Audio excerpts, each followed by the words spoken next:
તો જ હવેથી સાંભળવામાં આવશે. પ્લીઝ ડિસિપ્લિન રાખજો બંને જગ્યાએ. ચલો હવે આપણે પ્રારંભ કરીએ છીએ. ગઈકાલે આપણે ચિંતન કરેલું કે શ્રી મહાપ્રભુજી 10મો સ્કંદ જે છે શ્રીમદ ભાગવતજીની અંદર, એની અંદર જે છે એ 10મા સ્કંદને 5 પ્રકારમાં આપ વહેંચી રહ્યા છે. 5 અલગ અલગ જે છે વર્ગીકૃત કરી રહ્યા છે. ચતુર્ભિશ્ચય ત્રિભિશ તથા ષડભિર્વિરાજતે યોસૌ પંચધા હૃદયે મમ. બરાબર, આપણે ફરીથી થોડુંક એનું પુનરાવર્તન કરી લઈએ અને કાલની નોટ્સ જે છે એ આપ ઓપન રાખજો. જે લોકો કદાચ આજે કાલે જોડાઈ ના શક્યા હોય તો કદાચ જો વિડીયો જોઈને પણ એમને આઈડિયા આવી ગયો હોય અને વિડીયો ના જોયો હોય તો અત્યારે થોડું રિવિઝન કરી રહ્યા છીએ, એને શાંતિથી સાંભળજો ને એને સમજવાનો થોડો પ્રયત્ન કરજો.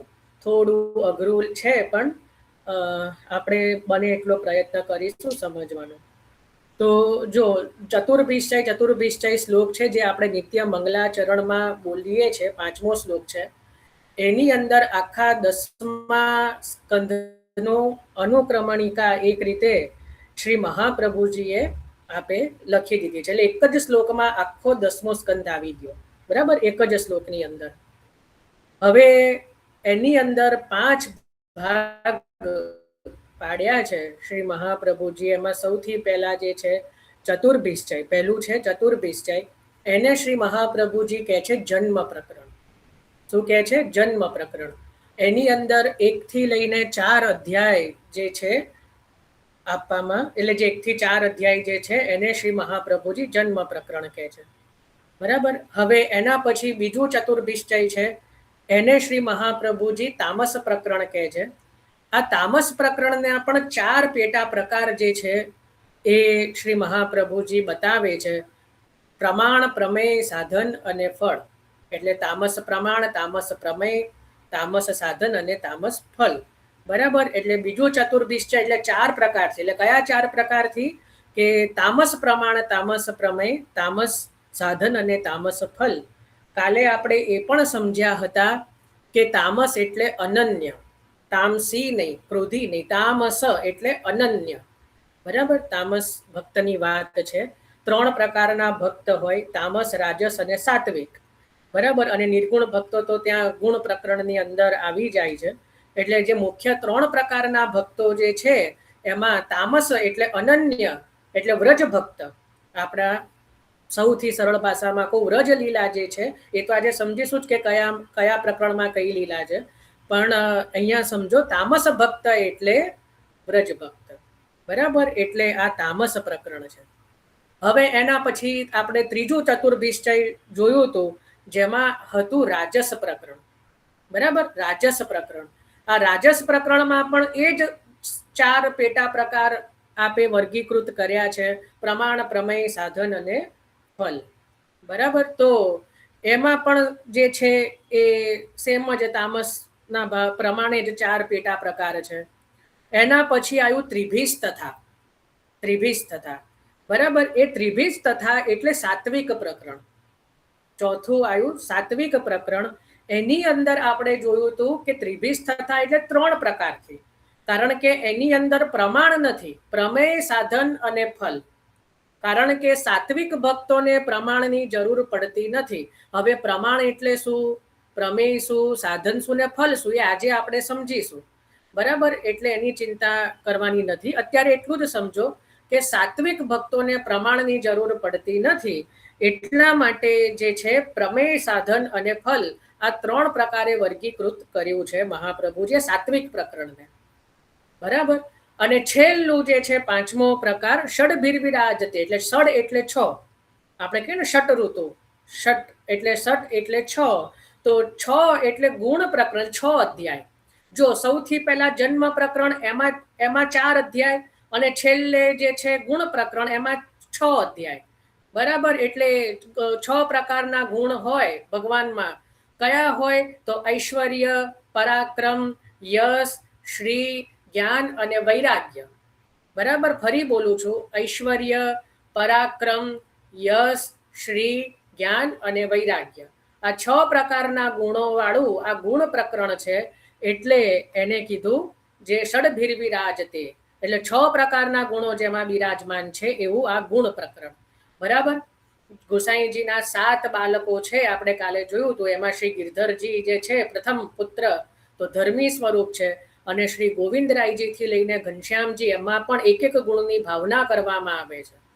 બરાબર. જેમ કે દ્વિતીય પુત્ર ગોવિંદરાયજી, ગોસાઈજીના 7 લાલજી છે ને, આપણે નિત્ય પ્રાતઃ સ્મરણમાં બોલીએ છે, શ્રીમદ વલ્લભ વિઠ્ઠલો ગિરિધરમ ગોવિંદરાયાભિધમ શ્રીમદ બાલક કૃષ્ણ ગોકુલપતિમ નાથમ રઘુણામ તથા એવમ શ્રી અદુનાયકમ કિલ ઘનશ્યામમ ચ તદવંશજાન, એટલે એમના વંશજો. બરાબર. એટલે 7 બાળકો શ્રી મહાપ્રભુજી, શ્રી ગોપીનાથજી, ગોસાઈજી. હવે કોઈને થાય આમાં ગોપીનાથજીનું નામ ક્યાં આવ્યું, ઘણાને નથી ખબર હોતી. તો જુઓ, તમને બહુ મજાની વાત કહું, અહીંયા હરિરાયજીએ બહુ ચતુરાઈ પૂર્વક લખ્યું છે શ્રીમદ વલ્લભ વિઠ્ઠલૌ. વિઠ્ઠલૌને છે ને બહુવચનમાં વાપર્યું. ખરેખર તો શ્રીમદ વલ્લભ વિઠ્ઠલ જ કેવું કહેવા કહેત તો ચાલત, પણ વિઠ્ઠલૌ એટલે બે, જ્યાં બહુવચનમાં શબ્દ આવ્યો એટલે ત્યાં ગોપીનાથજીનો પણ ભાવનાજી આવી ગયા.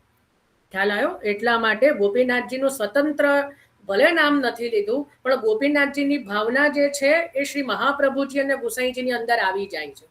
એનો એક ગુણ અલગ પ્રકાર છે, એમાં હું અત્યારે નથી જતો, પણ છતાં આમાં શ્રીમદ વલ્લભ વિઠ્ઠલૌ કહેતા એમાં શ્રી મહાપ્રભુજી, ગોપીનાથજી, ગોસાઈજી અને 7 બાળકો જે છે, તો એમાં ગોવિંદરાયજી થી લઈને ઘનશ્યામજીમાં પણ એક એક ગુણ છે. એને અહીંયા કોઈ લેવા દેવા નથી આ ગુણ પ્રકરણ જોડે. આ તો જસ્ટ ગુણની વાત નીકળી એટલે કીધું. એટલે પાછા એવું ઘણા કે આ ગુણ પ્રકરણ છે તો એમાં એ ગોવિંદરાયજી છે બાલ, એવું નથી. આ તો જસ્ટ એક ભાવનાજી છે. તો જો અહીંયા આપણે 5 પ્રકાર જોયા. આપણે ફરી પાછા શ્લોકમાં આવી જઈએ કે ષડભીર વિરાજતે એટલે ગુણ પ્રકરણ, જેમાં 6 અધ્યાય છે, કે જેમાં એક અધ્યાયમાં ઐશ્વર્યનું વર્ણન છે, એકમાં પરાક્રમનું, એકમાં યશનું, એકમાં શ્રી, એકમાં જ્ઞાન અને એકમાં વૈરાગ્ય. એટલે 6 અધ્યાય જે છે એ ગુણ પ્રકરણ છે. બરાબર. આટલું આપણે 5 પ્રકાર પાડ્યા. આમાં હજી કોઈને કઈ સમજ ના આવ્યું, અથવા તો કે જે પહેલી વાર સાંભળતા હોય ને કદાચ ના સમજાયું હોય તો હેન્ડ રેસ કરો, તો ફરી હું સમજાવીશ. કોઈને કઈ પણ પ્રશ્ન હોય એમ પ્રશ્ન પૂછવામાં એવું ના રાખશો. પ્રશ્ન જે હોય એ આવકાર્ય છે. ખાલી એટલું છે કે ડિસિપ્લિન રાખજો. હેન્ડ રેસ કરજો તો મને ખબર પડે. હા બોલો. પટેલ પાર્થ બોલો. બોલો બોલો.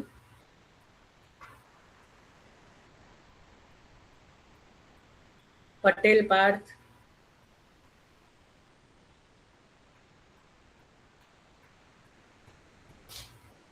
भाई हैंड रेस करो जो तो बोलो. हाँ भारती बहन बोलो. जय श्री कृष्ण. जय श्री कृष्ण. हमने अभी तक मतलब जहाँ पढ़ा है ये 6 गुणों में ऐश्वर्य, वीर, यश, तो आप कोई भी नाम लो, पराक्रम को ही कहते हैं. पराक्रम का ही दूसरा नाम पूछना चाहते हैं. पराक्रम को वीर कहते हैं. चलो जय श्री कृष्ण. चलो तो આ રીતે પ્રકાર પાડ્યા.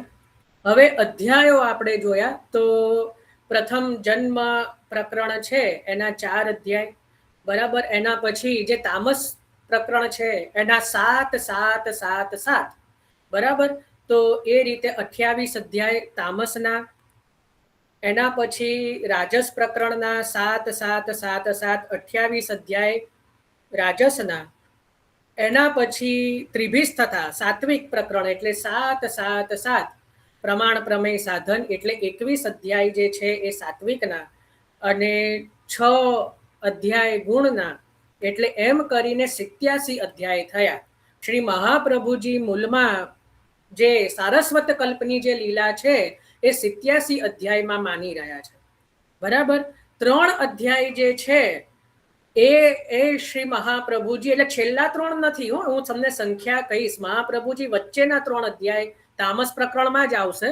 એટલે એવું ના સમજવું કે અત્યારે 10મ સ્કંદમાં 90 અધ્યાય મળે છે તો છેલ્લા 3 પ્રક્ષિપ્ત અધ્યાય છે, એવું નથી. એ અધ્યાય વચ્ચે જ આવી જાય છે. બતાવીશું કે આ 3 અધ્યાય પ્રક્ષિપ્ત છે, પણ 3 અધ્યાયને મહાપ્રભુજીએ પ્રક્ષિપ્ત માન્યા છે, ને એ પ્રક્ષિપ્ત જ છે. પ્રમાણસહ છે કે પ્રક્ષિપ્ત જ છે, એના મહાપ્રભુજીએ પ્રમાણ આપ્યા છે. પ્રક્ષિપ્ત એટલે જેને પાછળથી ઉમેરવામાં આવ્યા છે. જ્યારે સુખદેવજીએ પરીક્ષિતને કથા કહી એ સમયે એ અધ્યાય કહેવામાં નહોતા આવ્યા.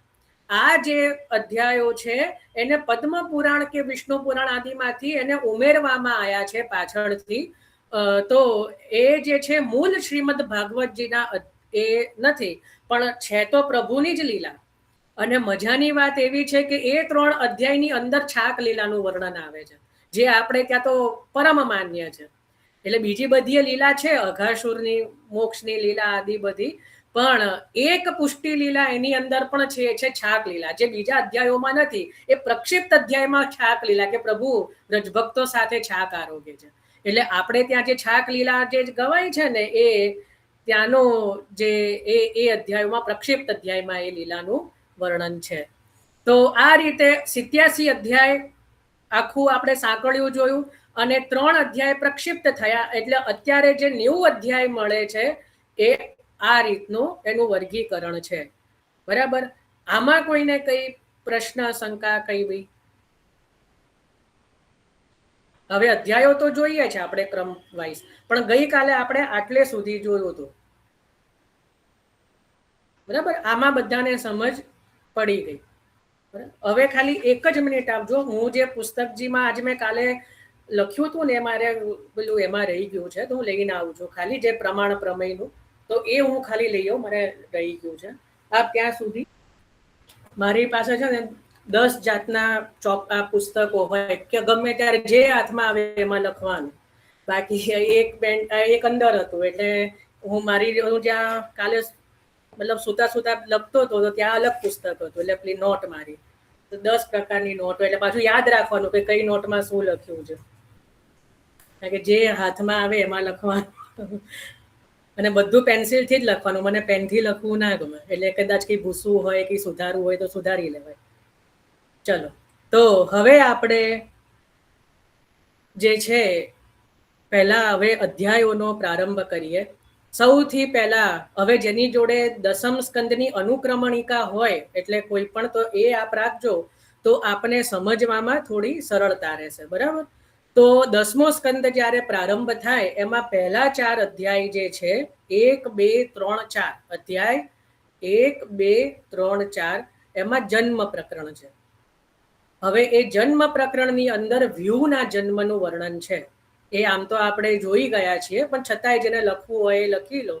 કે પહેલા અધ્યાયમાં વાસુદેવ વ્યૂ, બીજા અધ્યાયમાં સંકર્ષણ વ્યૂ, ત્રીજામાં પ્રદ્યુમ્ન વ્યૂ, અને ચોથામાં અનિરુદ્ધ વ્યૂ. બરાબર? 4 પ્રકારના વ્યૂના જન્મનું વર્ણન કરવામાં આવ્યું છે. તો આ જે પ્રથમ 4 અધ્યાય છે એ જન્મ પ્રકરણ છે. આમાં કોઈને કઈ પ્રશ્ન, શંકા કઈ બી જન્મ પ્રકરણમાં? પછી આપણે બીજા કોઈ પ્રકરણ ચાલતા હોય તો એમાં પાછું આગળનું ના પૂછશો, નહીતર કન્ફ્યુઝન થશે. જન્મ પ્રકરણમાં કોઈને કઈ પૂછવું છે કે કઈ બી શંકા હોય? 4 વ્યૂના જન્મનું વર્ણન આપણે ઓલરેડી ચિંતન કરી ચૂક્યા છીએ જન્મ પ્રકરણનું, તો આમ તો નહીં જ હોય, પણ છતાંય કોઈને કઈ હોય પ્રશ્ન તો પૂછી લો. ચલો, બરાબર? તો જન્મ પ્રકરણ બધાને સમજમાં આવી ગયું છે. હવે આપણે પ્રવેશ કરીએ છીએ તામસ પ્રકરણમાં. આ આપણું મુખ્ય પ્રકરણ છે. મારે જે સંકલ્પ કર્યો છે કે સુબોધનીજી લેવા, તો આ તામસ પ્રકરણ સુધીના નો સંકલ્પ છે. કારણ કે તામસ પ્રકરણ એટલે હું સમરી આપી દઉં, આખી પુષ્ટિ લીલા નંદ મહોત્સવથી લઈને રાસ પંચાધ્યાય, એક જ શબ્દમાં બોલવું હોય કે તામસ પ્રકરણ એટલે શું, તો નંદ મહોત્સવથી લઈને રાસ પંચાધ્યાય.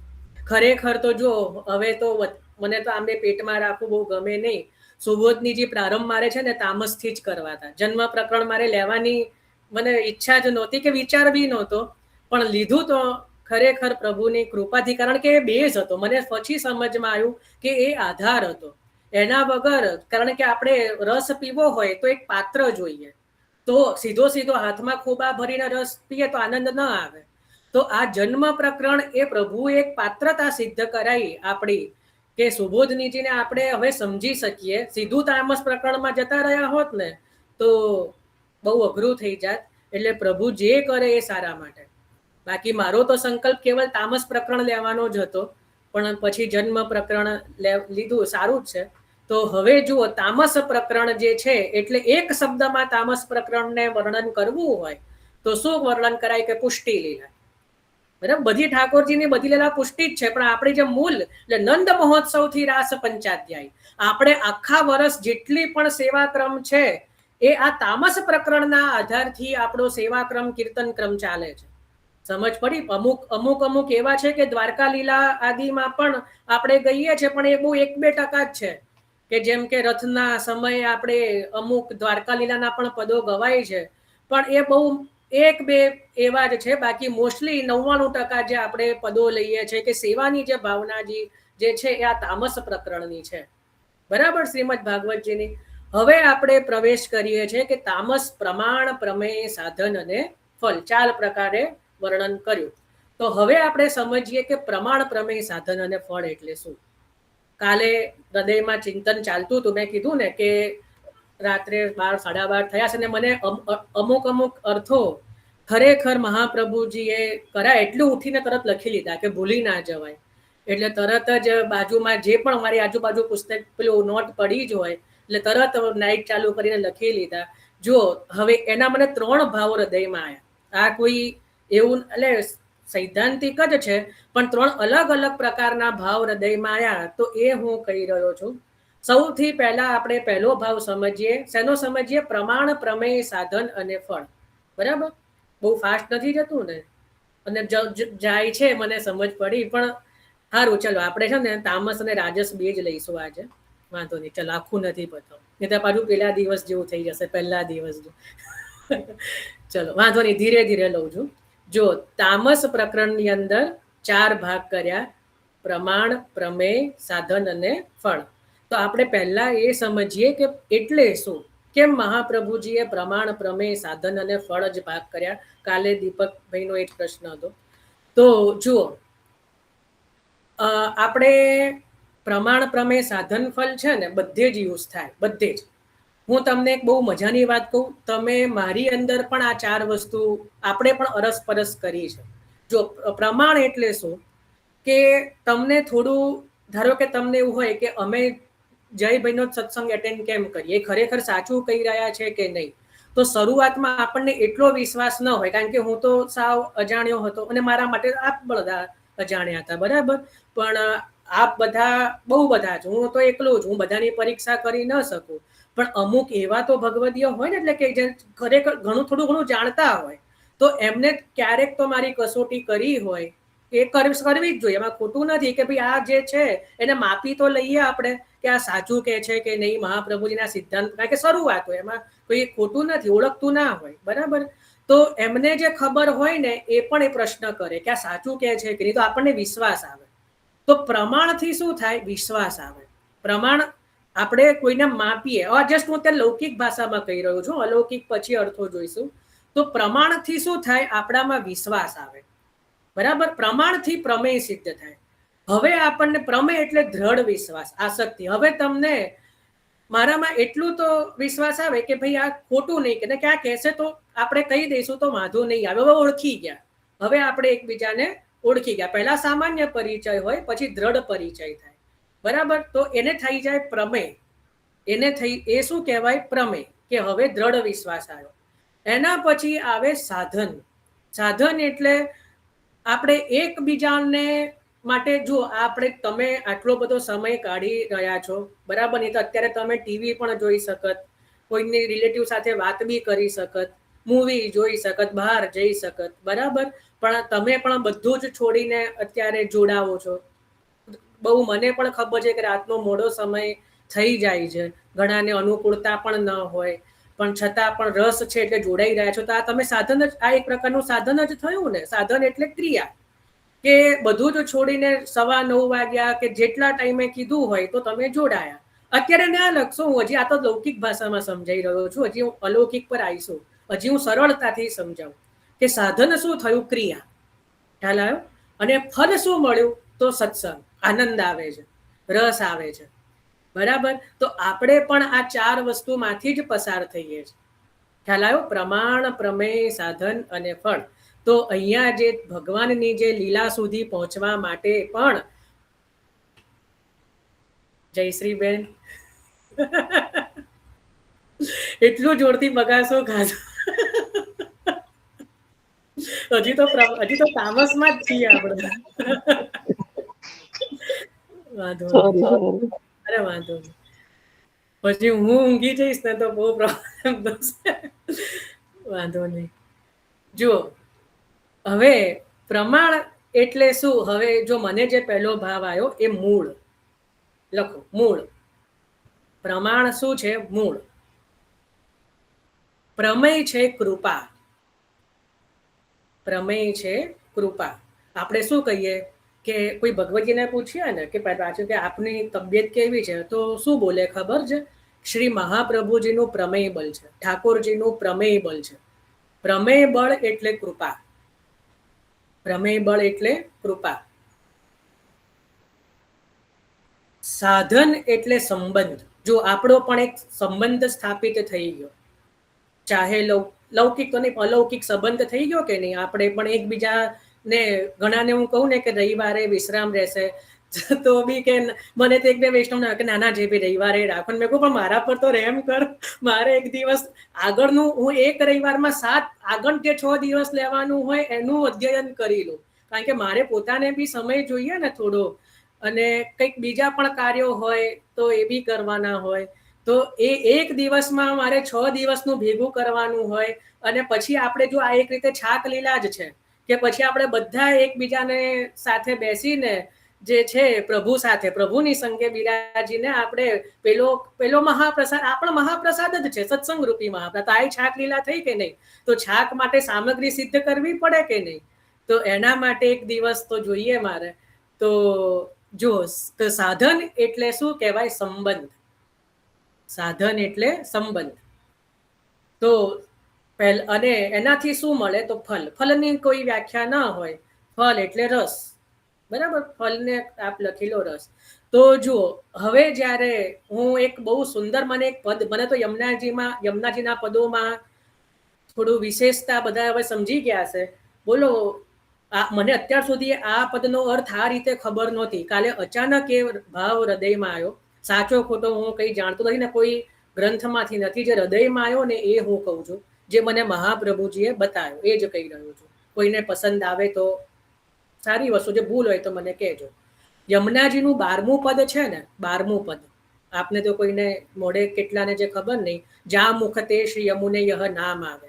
આની અંદર છે ને આખું પ્રમાણ, પ્રમેય, સાધન, ફલના મને દર્શન થયા આ પદમાં. અચાનક જ મહાપ્રભુજીએ કૃપા કરીને કરાયા. જા મુખ, હવે જો સમજીએ, જા મુખતે શ્રી યમુને યહ નામ આવે, તા પર કૃપા કરે શ્રી વલ્લભ પ્રભુ, સોઈ શ્રી જમનાજી કો ભેદ પાવે.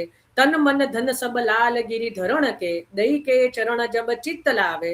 છીત સ્વામી ગિરી ધરણ શ્રી વિઠ્ઠલ, નૈન પ્રગટ લીલા દિખાવે. આ 12મું પદ છે. બરાબર. આનો મને એક અલૌકિક ભાવ એ હૃદયમાં આવ્યો કે જા મુખતે શ્રી યમુને યહ નામ આવે, એટલે શ્રી યમુનાજીનું નામ મુખમાં આવ્યું, એટલે ભગવદ નામ મુખમાં આવ્યું. એ શું થયું? પ્રમાણ. પ્રમાણ એટલે મૂળ, કારણ બન્યું.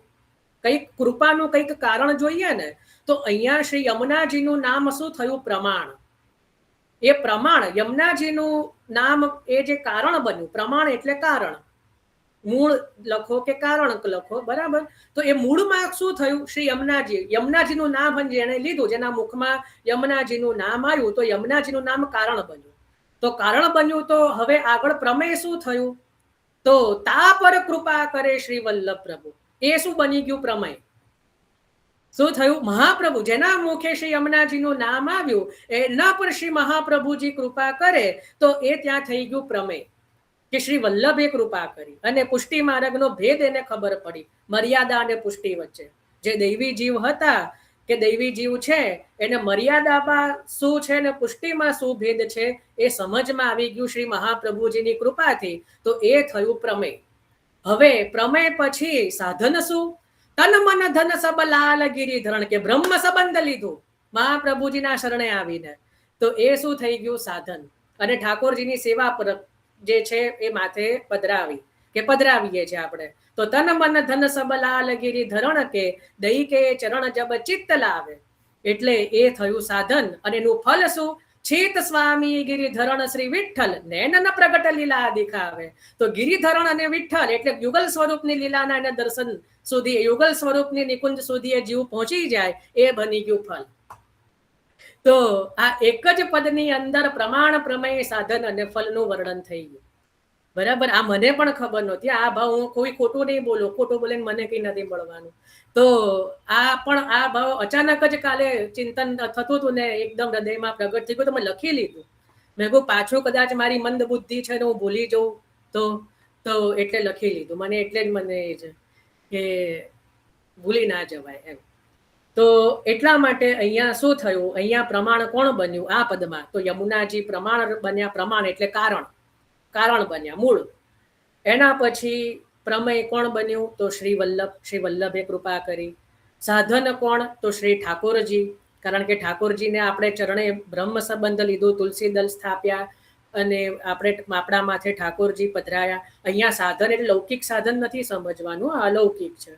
અને પછી ફલ શું થયું? તો યુગલ સ્વરૂપની લીલા, કે જે નિકુંજાદી જે છે યુગલ સ્વરૂપની લીલા ફલરૂપ નૈનન પ્રગટ લીલા દેખાવે. તો કેવું સુંદર પ્રમાણ, પ્રમેય, સાધન ને ફલ થઈ ગયું. બરાબર. હવે હજી એક અર્થ જે પ્રભુએ કૃપા કરીને આ જ પદ દ્વારા મને સમજમાં આવ્યું. તો એ પ્રમાણ શું છે? તો સત્સંગ. લખો પ્રમાણ. કારણ આપણને પ્રભુમાં ભાવ જાગે તો એનું પ્રમાણ શું? એટલે એનું કારણ શું બને? તો સત્સંગ. કોઈ પણ વૈષ્ણવ સાથે જો આપણે આ માર્ગમાં, મેં પહેલા જ કીધું છે કે યહ માર્ગ વૈષ્ણવ દ્વારા ફલિત હોય ગો, કે યહ માર્ગ દૂતી કો હે. આવું આપણે સાંભળ્યું હશે કે સખીરી યાદ દિવાવત રહીયો. બરાબર. તો આ માર્ગ જે છે એ વૈષ્ણવ દ્વારા ફલિત થાય. તો વૈષ્ણવ શું બને છે? કોઈ પણ આપણે જયારે બ્રહ્મ સંબંધ લીધું હશે, કોઈ ના કોઈ આપ યાદ કરો, ક્યારે કોઈ સ્વતંત્ર રૂપે બ્રહ્મ સંબંધ નથી લઈ શકતો. આ માર્ગની એક વિશેષતા છે. કોઈ ને કોઈ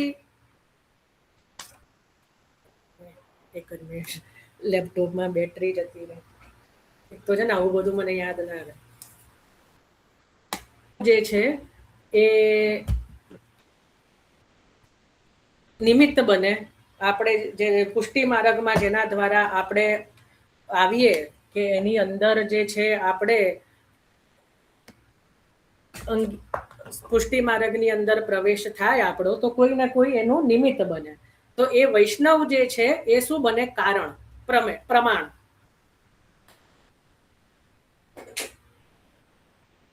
બરાબર. એ વૈષ્ણવ શું બન્યા આપણા માટે? પ્રમાણ.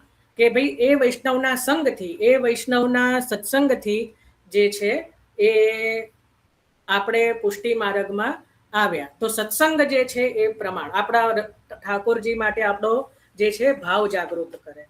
એના પછી પ્રમેય શું છે? તો શ્રી મહાપ્રભુજીની કૃપા. શ્રી મહાપ્રભુજીની કૃપા પ્રમેય. સાધન શું બને? આપણે જે શ્રી ઠાકોરજીની સેવા પધરાઈએ, જે સાધન છે એ જ ફલ સેવા શ્રી વ્રજ ભૂપ. આવું શ્રી દયારામભાઈએ પણ પોતાના પદમાં ગાયું છે. આ પુષ્ટિ માર્ગની વિલક્ષણતા એ છે કે જે સાધન છે એ જ ફલ છે. સાધન અને ફલ જુદા નથી. હરિરાયજીએ પણ શિક્ષાપત્રમાં આ વાત કહી છે કે પુષ્ટિ માર્ગની વિલક્ષણતા શું? તો આ માર્ગમાં સાધન અને ફલ જુદા નથી. ખાલી ક્યાં ફરક પડે છે? ક્રિયાત્મક કરે એ સાધન, અને જે માનસીવત થાય જ્યારે એ જ વસ્તુ, તો એ ફલ થઈ જાય. બરાબર. જ્યાં તનુવિત્ત, જ્યાં સુધી આપણને અહંતા મમતાનું જે જ્ઞાન રહે છે, આપણને હજી પ્રપંચમાં આપણે છીએ માયાના, તો છતાં પણ એ સાધન જ આપણને, એ સાધન પણ આપણો ઉદ્ધાર કરવા સમર્થ છે. બીજા બધા માર્ગમાં સાધનથી મુક્તિ નથી. સાધનથી જે છે મુક્તિ એટલે આપણે કઈ મુક્તિ નથી લેવાની, પણ આપણા માર્ગની એ વિશેષતા છે કે ભગવદ સેવા જ છે. તો ક્યારે એના કારણે ક્યારે પણ લૌકિક ગતિ સંભવ નથી. કારણ કે કરી તો ભગવદ સેવા જ રહ્યો છે ને, સાધન તો સાધન લઈ તો ભગવત નામ જ રહ્યો છે ને. એક વૈષ્ણવે પહેલા પૂછ્યું હતું કે ચિત્ત નથી લાગતું તો ભગવદ નામ લેવું કે નહીં? તો આપણે ત્યારે પણ એ જ ચિંતન થયું હતું કે અગ્નિ પ્રગટાઈ હોય, આપણને ખબર છે કે નહીં, પણ જો આપણો હાથ ત્યાં લાગે તો દાજીએ જ છીએ. એમાં અગ્નિ જોવે નહીં કે આ મને સમજીને હાથ લગાવ્યો છે કે અજાણતાથી લાગ્યો છે. ભૂલથી પણ હાથ અડ્યો તો દાજવાનું જ છે. ભગવદ નામ અગ્નિરૂપ છે, એટલે ભગવદ નામે જોશે નહીં, પ્રભુ જોશે નહીં કે આ મારું મહાત્મય જાણીને નામ લઈ રહ્યો છે કે નહીં. એટલા જ માટે અજામિલનો ઉદ્ધાર થયો, કારણ કે ભગવાન એ વસ્તુ જોવા બેસતા નથી. નારાયણે કીધું એટલે ભગવાને પોતાને માની લીધા. ભગવાનને બોલાયા નહોતા, નારાયણ જ કીધું, પણ ભગવાનને એવું છે કે પોતાનું થોડુંક એવું રાખે કે નારાયણ કીધું ને એટલે મને જ બોલાયો. બરાબર. એવું વેણુ ગીતમાં એવું છે, વેણુ ગીત યુગલ ગીતમાં ઠાકોરજી વેણુ બજાવે. હવે જો આ અત્યારે વિષય નથી પણ કહી દઉં છું કે ભગવાન પ્રભુ તો વ્રજ ભક્તોને બોલાવતા હોય વેણુમાં કે ભાઈ હે હે વિશાખા, હે લલિતે, આમ. હવે અમુક ગાયોના નામ પણ છે ને સખીના નામ સાથે મળતા આવે. બરાબર. તો ગાયોને એવું થાય કે પ્રભુ તો અમને બોલાઈ રહ્યા છે. સમજ પડી? જે ખરેખર પ્રભુ તો બોલાઈ રહ્યા છે સખીજનોને કે વ્રજ ભક્તોને. એવી રીતે ગંગે, યમુને કોઈ સખીનું નામ હોય. અહીંયા સ્વામિનીજીના નથી આપણે, પણ ત્યાં નદીઓ જે છે એ દોડતી આવે છે કે પ્રભુ અમને બોલાઈ રહ્યા છે. સમજ પડી? એટલે જે છે કે નામની અંદર પણ આવો. એટલા જ માટે હંમેશા ચિંટુ પિન્ટુ નામ ન રાખવું, કોઈ એવું નામ રાખવું ભગવદીયવત કે આપણે એનું ચિંતન કરીએ તો આપણામાં પણ એ આવેશ આવે. હું તમને બહુ સાચી વાત કહું છું, જો આજે હૃદય ખોલીને વાત કરું છું. મને જય નામ જરાય ગમતું નહોતું. જય કે આવું શું કાનો માત્ર વગરનું જય નામ. મમ્મીને તો બહુ લડ્યો કે હા આવું નામ રખાય કે જેમાં કોઈ કાનો માત્ર જ નહીં. મને એવું થોડુંક હતું કે યાર કેવું સીધું સરળ નામ એમ. પછી હું શ્રીનાથજી ગયો ને તો ત્યાં દર્શન બંધ થાય ને, બધાને અનુભવ હશે, કેટલાને છે ખબર નહીં, તો જય હો બોલાય. અને જેવું જય હો બોલે ને ઠાકોરજી 3 વાર દર્શન ખોલે. વિચાર તો કરો, હું ફૂલાઈ ગયો. ભલે ને મારું નામ થોડું લઈ રહ્યા છે, પણ ક્યારેક પ્રભુને વિચાર આવી જાય કે આ જયનું જય તો પેલો અમદાવાદ વાળો છે, તો મારો તો થઈ ગયું ને, મારું તો કામ, આપણું તો કામ થઈ ગયું. ભલે ને પણ કોઈ ભગવદીય મારું નામ વિચારીને જય બોલી દે, એ ભગવદીય દ્વારા મારું નામ પ્રભુના કાનમાં પડી જાય તો મારો તો બેડો પાર થઈ ગયો ને. આમ તો થઈ જ ગયો છે, પણ આપણે તો હજી વધારે. તો હું તો ફૂલાઈ ગયો, મારી મમ્મીના પગ પડે, મેં કીધું સારું થયું જય જ નામ રાખ્યું. અને બીજું એટલું કે હું હંમેશા એવું શોધું કે મહાપ્રભુ કોઈનું બી નામ હોય ને તો મારું અંદર એવું કે મહાપ્રભુજી આ નામ લીધું છે કે નહીં. મને એવું મારા મનમાં ચાલે, એવું ક્યાંકથી શોધું. તો જયતી પદ્મ બંધો, યમનાષ્ટકમાં નિત્ય જયતી શબ્દ આવે. એટલે પણ કે મહાપ્રભુજી મારું મને યાદ કરી નથી કીધું, પણ જય શબ્દ મહાપ્રભુજી બોલ્યા ને એટલું આપણે પ્રસન્ન. બરાબર. આ તો બધી નાનપણમાં એવું બધું થતું, પણ પછી ખબર કે ઓહો જય શબ્દ સાંભળીને તો પ્રભુ બંધ કરેલા દરવાજા ખોલે છે. તો આનાથી તો વધારે શું હોય. અને હું તમને એક બીજી વાત કહું, આપણે પણ સેવામાં ઠાકોરજીને જ્યારે ભોગ ધરાયો હોય ને, ભોગ સરાવાનો હોય, તો જય હો આવુજી એમ કરીને ટેરો સરકાવાય. જો કદાચ કોઈને ખબર ના હોય તો જ્યારે આપણે પ્રભુને ભોગ ધર્યો હોય, ટેરો લીધો હોય, પછી આપણે સરાવાનો હોય ને તો 3 તાળી પાડીએ. અત્યારે મહાપ્રભુ અહીંયા છે 3 તાળી પાડીએ, જગાવાના હોય કે ભોગ સરાવાનો હોય. પછી તરત સીધો ટેરો નહીં ખોલી દેવાનો, થોડીક વાર રહેવાનું, થોડુંક આમ ધીરજ રાખવાની, 2-4 એકાદ મિનિટની. અને પછી જય હો આવુજી એમ કહીને પછી ટેરો સરકાવવાનો. પ્રભુ ભલે હા પાડે કે ના પાડે, એ પછી ના સંભળાય તો નહીં જવાનું, પણ પછી ના એવું સંભળાય નહીં તો હા સમજીને ટેરો સરકાવવાનો. પછી પ્રભુ કે કેમ ખોલ્યો, તો કે આપની ના મને સંભળાય નહીં, હવે કાલથી થોડું જોરથી બોલજો કે મને ના પાડી. આમાં આપનો વાંક છે, આપણે જોરથી ના બોલવી જોઈએ. અમને ના સંભળાય નહીં એટલે ટેરો સરકાયો. એટલે પ્રભુ સાથે આવી રીતે મીઠી રકઝક કરતા રહ્યું. અને આપણે બોલીએ જ નહીં પ્રભુ જોડે તો પછી પ્રભુ ના બોલે. એટલે નિત્ય આવું પ્રભુ જોડે બોલતા રહ્યું કે જય હો આવુજી, એટલે પ્રભુ કે હા આવોજી, અને પ્રભુ ના પાડે જ નહીં, પ્રભુ એવું જ કે હા આવોજી, એટલે ત્યાં પણ જય હો એવું શબ્દ આવે. તો ચલો આપણે મૂળ આમાં આવી જઈએ. તો અહીંયા જુઓ, તામસ પ્રમાણ, પ્રમેય, સાધન અને ફળ. તો અહીંયા પણ જે સત્સંગ છે એ પ્રમાણ છે, કૃપા છે એ પ્રમેય છે, સેવા છે એ સાધન છે, અને ફળ છે એ લીલા છે. બરાબર. તો હવે કોઈના આમાં પ્રશ્ન, પ્રમાણ, પ્રમેય, સાધન અને ફળ બંને બાજુએથી કોઈને કંઈ પણ ચિંતન? એટલા માટે મહાપ્રભુજીએ આ પ્રમાણ પ્રમેય સાધન અને ફળ રાખ્યું છે. ખ્યાલ આવી ગયો ને બધાને? કોઈને કઈ બી પ્રશ્ન હોય, ચિંતન હોય તો કહેજો. સારું, ચલો હવે હા બોલો દીપાલીબેન. હા, જય શ્રી કૃષ્ણ જયભાઈ.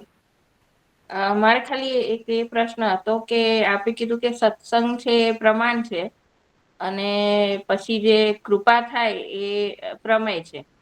તો એક રીતે એવું ના થાય કે સત્સંગ કર્યો એટલા માટે કૃપા થઈ તો એ સાધન એટલે બની તો જાય? પ્રમાણ કીધું, સત્સંગ કારણ બન્યું ને. તો એ પ્રમાણ એટલે કારણ. સાધન ના થઈ ગયું એક કારણ માટેનું નહીં, કે? એટલે જો અહીંયા એક પ્રોસેસ તરીકે આપણે જોઈએ કે આપણે સત્સંગ એટલે આ નિત્યનો સત્સંગ ના સમજો.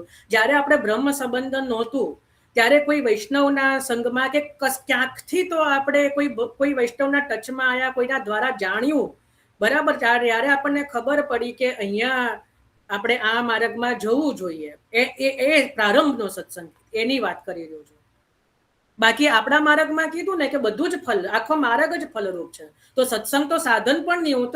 હું તો બધાને સેવા જ માની રહ્યો છું કે ભાઈ, અરે ફલ જ માની રહ્યો છું કે સેવા પણ ફલ છે, સત્સંગ પણ ફલ છે. હું તો સાધન પણ નથી માની રહ્યો. પણ આપણે પ્રોસેસ તરીકે જોઈએ તો સત્સંગ કારણ બન્યું, પછી આપણે શ્રી મહાપ્રભુજીના શરણે આવ્યા, એટલા માટે એ પ્રમેય થયું.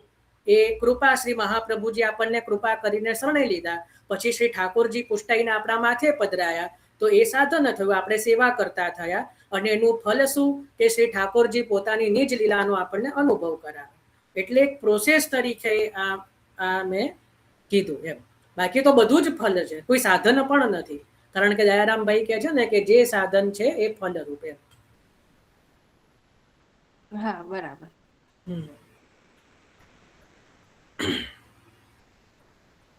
ચલો, તો હવે આપણે અધ્યાયમાં પ્રવેશ કરી. આજે આપણે કેવલ તામસ પ્રકરણ જ સમજીશું, એટલે બહુ ચિંતા ના કરશું. પ્રમાણની અંદર જઈએ તો હવે અધ્યાય લખવાના પ્રમે જગ્યા છોડાઈ હતી બધાની પાસે કે ભાઈ જગ્યા રાખજો. હવે એ જગ્યાનો હવે ઉપયોગ કરવાનો છે. પહેલી લાઈનમાં લખો તામસ પ્રમાણ. શું લખવાનું? તામસ પ્રમાણ. તામસ પ્રમાણના અધ્યાય લખો 5 થી 11. કારણ કે આપણે કાલે લખ્યું હતું ને 7 7 7 7. તો જો 5 થી 11 ગણો 7 થઈ જાય છે ને. કારણ કે મારું ગણિત કાચું છે, મેં કાલે જ કીધું. કદાચ 12 થતા હોય, 10 થતા હોય મને કહેતા રહેજો. બરાબર, 5 થી 11 7 થઈ ગયા ને અધ્યાય. બરાબર, ચલો બધા હા પાડે છે તો થતા હશે. તો આની અંદર જે છે એ નંદ મહોત્સવ થી લઈને પ્રભુ વૃંદાવનમાં ગમન કરે છે, વૃંદાવનમાં પ્રભુ પધારે છે, ત્યાં સુધીની લીલાનું વર્ણન છે 5 થી 11 અધ્યાય. એમાં એટલે સંક્ષિપ્તમાં લખવું હોય તો બાળ લીલા એવું લખી દો કે પ્રભુની જે બાળ લીલા છે ને એ આ તામસ પ્રમાણમાં છે.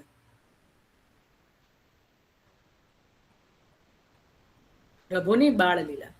હવે આ 11 અધ્યાય થયા, બરાબર. હવે આના પછી 3 ક્ષેપક અધ્યાય આવે છે, એને અલગ રાખવાના છે. 12 13 અને 14 લખી લો. 12 13 અને 14 આ 3 અધ્યાય જે છે એક ક્ષેપક અધ્યાય. ક્ષેપક આપણે સમજે ને પ્રક્ષિપ્ત અધ્યાય કે જે પાછળથી ઉમેર્યા છે. એટલે એ મૂળ જે દસમ સ્કંધમાં જે મૂળમાં નથી પણ ઉમેર્યા છે, તો આપણે એને પણ માન્ય રાખ્યા છે. તો 12 13 અને 14 એ પ્રક્ષિપ્ત અધ્યાય છે. ખ્યાલ આવ્યો ને? આ થોડુંક સમજવાનું છે, આમાં કોઈ કન્ફ્યુઝ ના થાવ. આમાં જો કદાચ કઈ ના સમજ પડે તો પૂછી લેજો. આપણે 5 થી લઈને 11 સુધી તામસ પ્રમાણ લીધું, એના પછી 12 13 અને 14 પ્રક્ષિપ્ત અધ્યાય છે. ખ્યાલ આવ્યો? ચાલો હવે નીચેની લાઈનમાં લખો તામસ. અરુણાબેન માઇક મ્યુટ કરો. હા, તામસ પ્રમેય. તામસ પ્રમેય.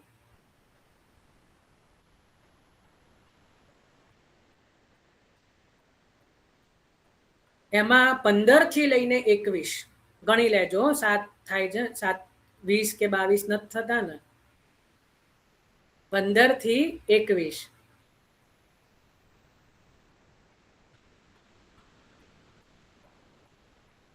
તો એ અધ્યાયો કયા છે? તામસ પ્રમેય.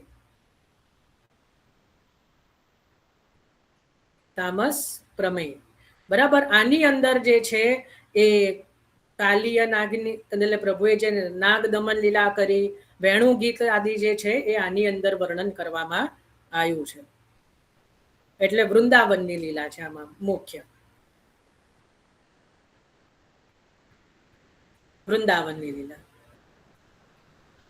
હવે જે છે તામસ સાધન લખો. હવે આગળ તામસ સાધન, એમાં 22 થી લઈને 28 ગણી લેજો. 7 થઈ ગયા ને? 22 થી 28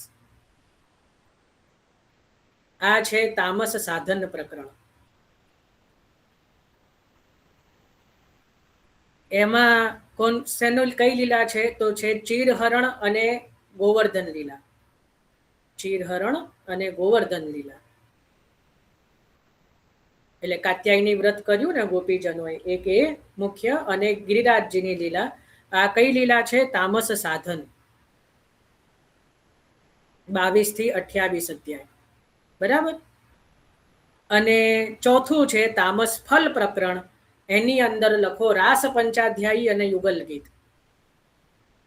વેણુ ગીત પુન યુગલ ગીત કી રસ બરખા બરખાઈ પ્રગટવે માર્ગ રીત દિખાઈ. આપણે ત્યાં 2 ગીતોને મુખ્ય રાખ્યા છે. મહાપ્રભુજીને 2 ગીતો બહુ પ્રિય છે. કયા? તો વેણુ ગીત ને યુગલ ગીત, બરાબર. યુગલ ગીત પરમ ફલરૂપ છે. વેણુ ગીત એ પ્રારંભ અવસ્થામાં ગાયું છે, અને યુગલ ગીત જે છે એ રાસનો અનુભવ, રસનો અનુભવ કરીને વ્રજ ભક્તોએ ગાયું છે. બંનેનો વિષય એક છે, છતાં પણ જે છે એકમાં પ્રારંભની અવસ્થા છે, એકમાં ફલની અવસ્થા છે. યુગલ ગીત જે છે એ રાસનો અનુભવ કરીને વ્રજ ભક્તોએ યુગલ ગીત ગાયું. એટલે યુગલ ગીત પરમ ફલરૂપ આપણે ત્યાં જે છે મનાય છે. વામ બાહુ કૃત વામ કપોલો. તો આ જે છે 29. અરે હા, જો કોઈને कोई अगर संख्या हिंदी में या इंग्लिश में समझ में आती हो तो मुझे बता देना. मैंने गुजराती में ही सारी बोली है. तो अगर कोઈને એવું હોય કે ભાઈ કદાચ સંખ્યા સમજમાં ન આવતી હોય તો હું ઇંગ્લિશ કે હિન્દીમાં રિપીટ કરી દઈશ, મને કહી દેજો કોઈ એવું હોય તો. हिंदी में कही दઉં છું. तामस प्रमाण में 5 से लेके 11, 5 से 11 अध्याय, 5 से 11. उसके बाद 3 अध्याय प्रक्षिप्त, 12, 13 और 14, 12, 13, 14, वो जो 3 अध्याय प्रक्षिप्त. फिर तामस प्रमेय 15 से 21, 15 से 21. उसके बाद तामस साधन 22 से 28, 22 से 28. और तामस फल 29 से 35, 29 से 35. તો એની અંદર છે રાસ પંચાધ્યાયી ને યુગલ ગીત. આ આખું થયું તામસ પ્રકરણ. આ આખું શું થયું? તામસ પ્રકરણ. આપણે જે સુબોધનીજી જ્યાં સુધી લેવાના છે અહીંયા સુધી આપણો છેલ્લો. પણ એમાં ચિંતા ના કરશો, બહુ જ વાર લાગશે. એટલે ઘણાને એવું થાય કે આગળ નહીં, હજી આટલું તો થવા દો. આમાં જવું જે બહુ મોટી વસ્તુ છે, કારણ કે આ દરિયો છે. તામસ પ્રકરણ જે છે ને આખો મહાસાગર છે. તો આ આખી પુષ્ટિ લીલા, વ્રજ લીલા જે છે એ આની અંદર છે, બરાબર. આમાં કોઈને કઈ પ્રશ્ન, શંકા, કઈ લખવાનું રહી ગયું હોય, કઈ સમજવાનું હોય તો હેન્ડ રેસ કરો. કઈ બી રિપીટ કરવાનું હોય. પછી હું પ્રશ્ન કરું તો આવડવું જોઈશે. હા બોલો દીપાલીબેન. હા જયભી, જરા તામસ નો ફરીથી મતલબ આપ સમજાવો ને કે તામસ. તામસ એટલે અનન્ય, અનન્ય ભક્તો, અનન્ય વ્રજ ભક્ત. મહાપ્રભુજી કહે છે કે જે અનન્ય, જેને બીજું કોઈ જ જેને આશ્રય નથી, એકદમ અનન્ય ભક્તો છે, એ પુષ્ટિ ભક્ત, તામસ ભક્ત. સારું. તો આમ તો પ્રહલાદજી બી એમાં ના આવી જાય? એટલે એમનું આપ ગણો ને, મને શું વાંધો છે. મહાપ્રભુજી નથી લખ, મહાપ્રભુજી વ્રજ ભક્ત કહે છે, એટલે હું વ્રજ ભક્ત. સારું સારું.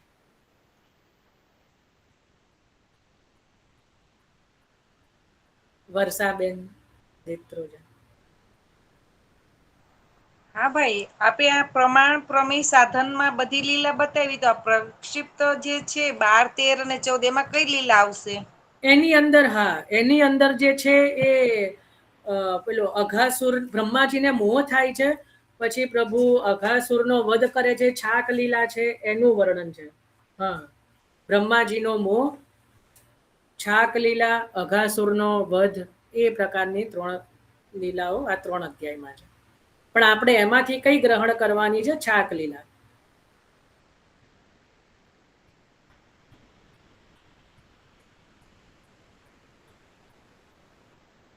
ઓહો, 10:30 થઈ ગયા કે?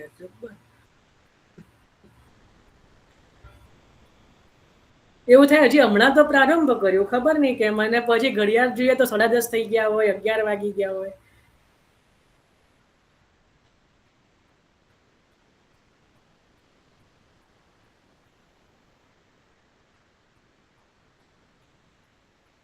ચલો, હવે કોઈને તામસ પ્રકરણમાં આ જ મુખ્ય છે, આ જ સમજવાનું છે.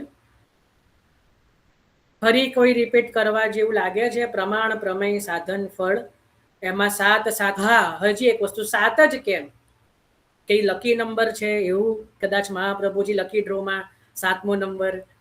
તો જો 7નો આંકડો એવો છે કે 7નો અંક જે છે એ ધર્મી ધર્મનું નિરૂપણ કરે છે. આપણે જે ધર્મ એટલે ગુણ જોયા ને, એ જ કે 6 પ્રકારના ગુણ અને 7 જે છે મુખ્ય ધર્મી. તો ત્યાં જે છે કે ધર્મી ધર્મનું નિરૂપણ કરવા માટે આ 7 અધ્યાયો ત્યાં જે છે મહાપ્રભુજી એમાં લઈ રહ્યા છે.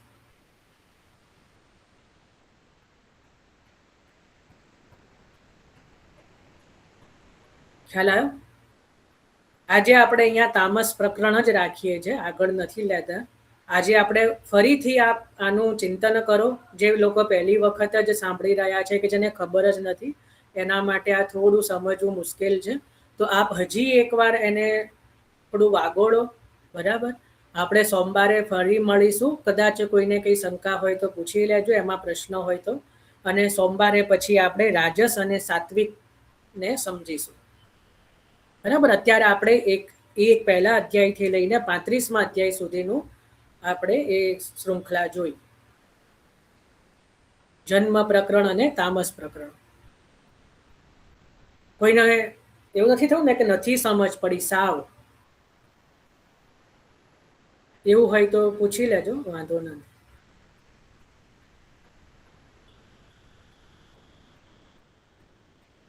સારું, તો અહીંયા આપણે આજે વિરામ લઈએ છીએ. કોઈને કઈ પ્રશ્ન હોય કે કઈ બી હોય તો પૂછી શકે. કઈ આના સિવાય બી કોઈ? મને કેમ એવું લાગે છે કે આજે આપણે બહુ ખરેખર 1 કલાક થઈ ગયો. જયભાઈ, તમે વાર્તાજીનું કોઈ પ્રસંગનું કહેતા હતા કે? હા, એ લેવાનું છે, લઈ લઈએ આજે. ચલો, ઘણા કે ના, હવે ગઈકાલે હતા ને કે ના આજે બહુ થઈ ગયું, ઓવરડોઝ થઈ ગયું. પેલું ઉદ્ધવજીએ મહાપ્રભુજીને કીધું ને કે બસ ઇતનો બહોત હે આજ.